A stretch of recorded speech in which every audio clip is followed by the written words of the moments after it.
മുടിക്കും താടിക്കും കറുത്ത ചായം കൊടുക്കൽ ഇസ്ലാം ഹറാമാക്കിയിട്ടുണ്ട്.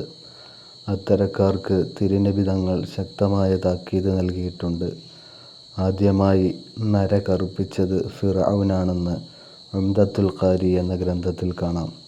ഇമാം നവവി വിശദീകരിക്കുന്നു, ശരിയായ അഭിപ്രായപ്രകാരം നര കറുപ്പിക്കൽ ഹറാമാകുന്നു.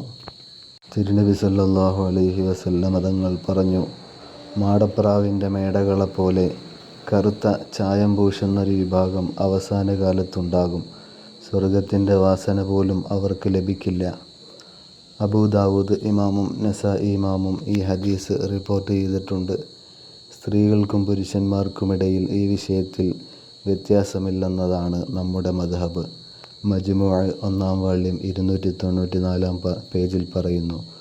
മുടിയും താടിയും കറുപ്പിക്കൽ വൻകുറ്റമാണെന്ന് അൽ-സവാജിർ എന്ന കിതാബിൽ ഇബ്നു ഹജർ റളിയല്ലാഹു അൻഹു രേഖപ്പെടുത്തിയിട്ടുണ്ട്. 1-ാം വാള്യം 261-ാമത്തെ പേജ്.